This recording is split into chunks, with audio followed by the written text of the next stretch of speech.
ଜୟ ଜଗନ୍ନାଥ ସାଙ୍ଗମାନେ ଈଶାନ ଓଡ଼ିଆ ଟକ୍ର ଆଉ ଗୋଟେ ଅଧ୍ୟାୟକୁ ଆପଣମାନଙ୍କୁ ସ୍ୱାଗତ କରୁଛି। ମୁଁ ରାମଚନ୍ଦ୍ର।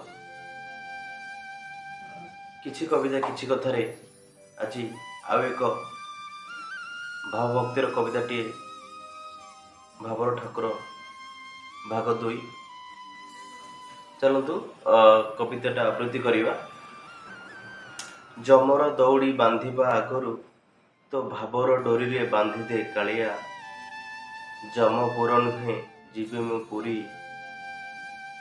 ତୋର ଦୟା ହେଲେ ଏଭବ ସଂସାରରୁ ଦିନେ ହେବି ମୁଁ ପାରି। ଯମର ଦଉଡ଼ି ବାନ୍ଧିବା ଆଗରୁ ତ ଭାବର ଡୋରିରେ ବାନ୍ଧିଦେ କାଳିଆ। ଯମପୁର ନୁହେଁ ଯିବି ମୁଁ ପୁରୀ, ତୋର ଦୟା ହେଲେ ଏଭବ ସଂସାରରୁ ଦିନେ ହେବି ମୁଁ ପାରି। ସଂସାର ଭିତରେ ବନ୍ଧା ମୁଁ ପଡ଼ିଛି ମିଛ ମୋହ ମିଛ ମାୟାରେ। ସଂସାର ଭିତରେ ବନ୍ଧା ମୁଁ ପଡ଼ିଛି ମିଛ ମୋହ ମିଛ ମାୟାରେ। ମୁକ୍ତି କର ପ୍ରଭୁ ଏ ମିଛ ସଂସାରରୁ, ଶରଣ ଗଲି ମୁଁ ତୁମସି ଭୟରେ। ଆଉ ଇଚ୍ଛା ନାହିଁ ଭୋଗର ବିଳାସ, ଆଉ ଇଚ୍ଛା ନାହିଁ ଭୋଗର ବିଳାସ। ଲାଗିଲାଣି ସବୁ ପିତା, ଇଚ୍ଛା ମୋ ହେଉଛି କରିବାକୁ ତୋର ଭଜନ କୀର୍ତ୍ତନ। କାଟି ମଥାରେ ଚନ୍ଦନ ଚିତା, ତୁଟାଇ କାମନା ବାସନା ମଦ ଆଉ ମାଂସର ଲୋଭକୁ।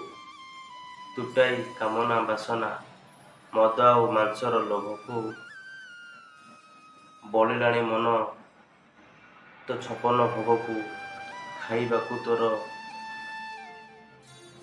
ଅବଢ଼ା ଅନ୍ନ, ହେଲାଣି ଅବୁଝା ମୋ ଅଥୟ ମନ। ସଂସାରକୁ ଛାଡ଼ି ତୋ ଶରଣେ ପଡ଼ି, ସଂସାରକୁ ଛାଡ଼ି ତୋ ଶରଣେ ପଡ଼ି, ନୀତି ମୁଁ କରନ୍ତି କାଳିଆ ତୋର ଦର୍ଶନ। ଖାଇଣ ଅବଢ଼ା ପଛନ୍ତି ମୁଣ୍ଡେ, ସଂସାରକୁ ଛାଡ଼ି ତୋ ଶରଣେ ପଡ଼ି, ନୀତି ମୁଁ କରନ୍ତି କାଳିଆ ତୋର ଦର୍ଶନ।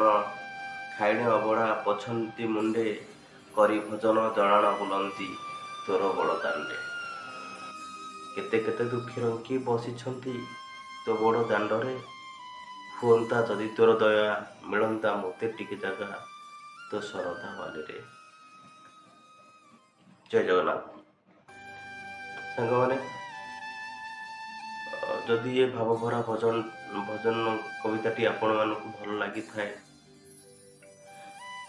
ଯଦି ଏ ଭାବଭକ୍ତିର କବିତାଟି ଆପଣଙ୍କୁ ଭଲ ଲାଗିଥାଏ, ତେବେ ଆପଣମାନେ ମୋ ଚ୍ୟାନେଲକୁ ସବସ୍କ୍ରାଇବ୍ କରନ୍ତୁ, ଆଉ ଭିଡ଼ିଓକୁ ଲାଇକ୍ କରନ୍ତୁ, ଆଉ କମେଣ୍ଟ ମଧ୍ୟ କରନ୍ତୁ।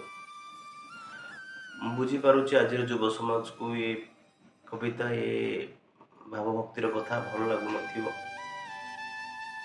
ସେଥିପାଇଁ ଟିକେ ଟିକେ ଦୁଃଖ ଲାଗୁଛି, କାରଣ ଯେହେତୁ କିଛି ନା କିଛି ସମୟ ବାହାର କରି ବନେଇବାକୁ ପଡ଼ୁଛି। ଆଉ ଯଦି ଆପଣମାନଙ୍କର ମତାମତ ନ ଆସିବ ଆଉ କି କମେଣ୍ଟ ନ ଆସିବ, ତ ମୋତେ ଟିକେ ବହୁତ କଷ୍ଟ ଲାଗିବ।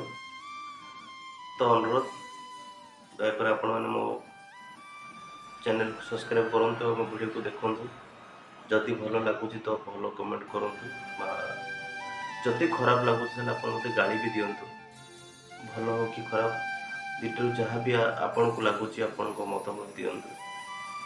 ଆପଣଙ୍କ ମତାମତ ମୋତେ ପ୍ରେରଣା ଦେବ ଆଗକୁ ଆଉ ଗୋଟେ ଭିଡ଼ିଓ ଆଣିବା ପାଇଁ, ବନେଇବା ପାଇଁ। ନାହିଁ ତ ବେଳେବେଳେ ଇଚ୍ଛା ହେଉଛି ନାହିଁ କରିବାନି, କାହାକୁ କାହିଁକି ସମୟ ନଷ୍ଟ କରିବା। ତେଣୁ ଆପଣମାନଙ୍କର ମତାମତର ଆଶାର ଅପେକ୍ଷାରେ ମୁଁ ରହିଲି ରାମଚନ୍ଦ୍ର ଆଉ ଗୋଟେ ଭିଡ଼ିଓ ପାଇଁ। ଜୟ ଜଗନ୍ନାଥ।